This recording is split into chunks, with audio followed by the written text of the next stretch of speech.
नमस्कार, आप देख रहे हैं न्यूज़ गैलेक्सी। मैं हूं आपका दोस्त आसिफ सिद्दीकी। इस बुलेटिन में आपका स्वागत है। चलिए सबसे पहले हम बात करते हैं देश और दुनिया की। दुनिया भर में अब तक 1,49,00,000 लोग कोरोना से संक्रमित हो चुके हैं और 90,60,000 अब तक रिकवर हुए हैं। 6,15,000 लोगों की अब तक मौत हुई है। देश में 11,71,000 लोग कोरोना से संक्रमित हुए हैं। 7,37,000 अब तक रिकवर हुए हैं। 28,488 लोगों की अब तक मौत हुई है। मध्य प्रदेश में 24,095 लोग कोरोना से संक्रमित हो चुके हैं। 16,257 अब तक रिकवर हुए हैं। 756 लोगों की अब तक मौत हुई है। निमाड़ में 1,811 लोग कोरोना से संक्रमित हो चुके हैं। 1,390 अब तक रिकवर हुए हैं। 62 लोगों की अब तक मौत हुई है।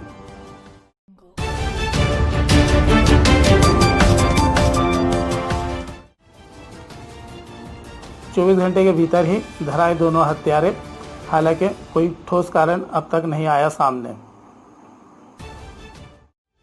सोमवार को खंडवा में दिन दहाड़े एक ट्रक ड्राइवर की हत्या कर फरार हुए युवकों को पुलिस ने 24 घंटे के भीतर ही पकड़ने में सफलता हासिल कर ली है।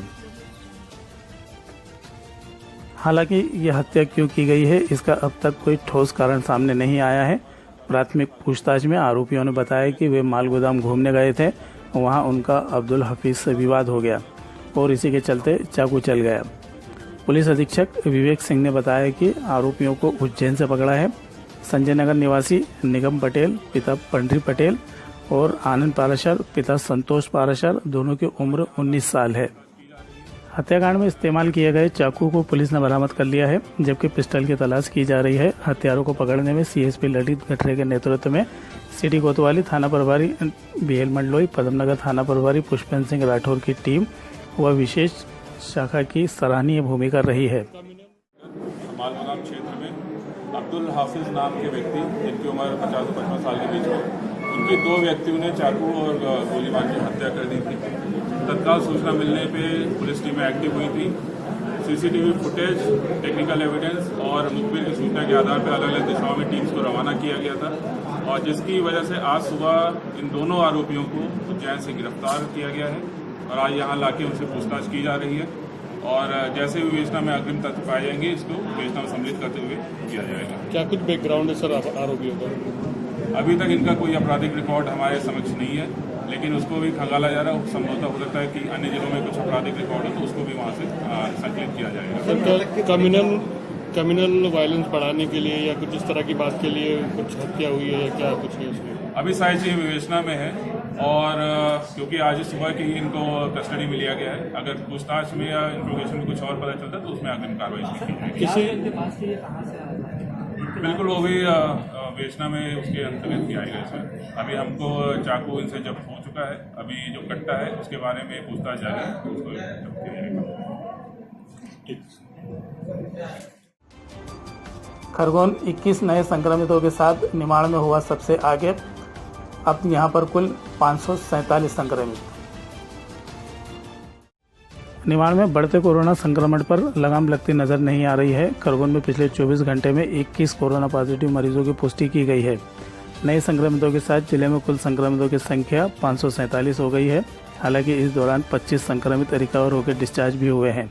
इसके बाद जिले में ठीक हुए लोगों की संख्या 389 हो गई है, जबकि 142 संक्रमित अब भी स्थिर हैं। खंडवा में मंगलवार को 3 नए कोरोना पॉजिटिव मरीजों की पुष्टि की गई है। नए संक्रमितों में गुलमोहर कॉलोनी का 4 साल का एक बालक भी शामिल है। नए संक्रमितों को मिलाकर जिले में अब तक कुल संक्रमितों की संख्या 540 हो गई है, जबकि इस दिन 25 कोरोना संक्रमित रिकवर होने के बाद अस्पताल से डिस्चार्ज किए गए हैं। इन्हें मिलाकर अब जिले में ठीक होने वाले लोगों की संख्या 410 हो गई है। वहीं एक्टिव मरीजों की संख्या 96 रह गई है। पिछले 24 घंटों में बड़वानी में 10 नए कोरोना पॉजिटिव मरीज मिले हैं। यहां अब तक कुल 274 लोग संक्रमित हो चुके हैं। इनमें से 180 उपचार के बाद डिस्चार्ज किए जा चुके हैं। बुरहानपुर में भी पिछले 24 घंटों में 5 नए कोरोना पॉजिटिव मरीजों की पुष्टि की गई है। खरगोन प्रशासन ने सबसे पहले लिया निर्णय, अब सप्ताह में 2 दिन रहेगा लॉकडाउन।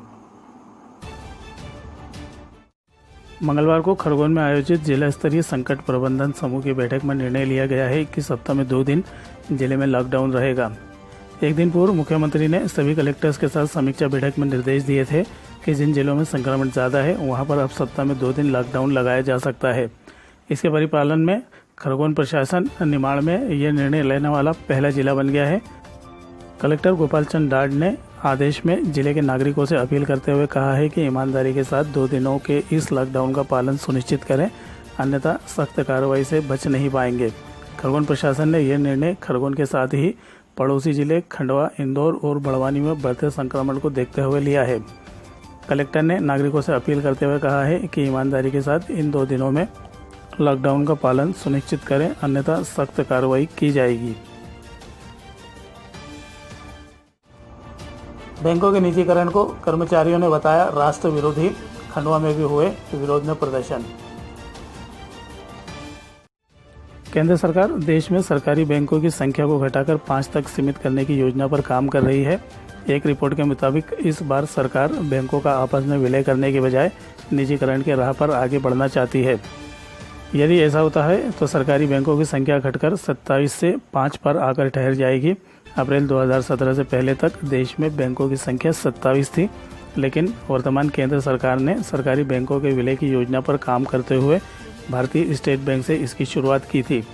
सरकार ने एक बार फिर से विलय की योजना पर काम करते हुए 10 बैंकों का विलय करते हुए उन्हें 4 में तब्दील करने का फैसला लिया है। बैंकों के निजीकरण के विरोध में सोमवार को खंडवा में बैंकों में प्रदर्शन किया गया। Madhya Pradesh bank employees association के उपाध्यक्ष प्रमोद चतुर्वेदी ने बताया कि खंडवा में भी सभी बैंकों में कर्मचारियों ने अपना विरोध प्रदर्शन जताया। उन्होंने कहा कि सरकार का यह निर्णय राष्ट्र विरोधी। देश और दुनिया की ताज़ा तरीन खबरों के लिए हमारे साथ जुड़े रहिए। आप देखते रहिए न्यूज़ गैलेक्सी। मुझे दीजिए इजाज़त। नमस्कार, शब्बा खैर, शुभ रात्रि।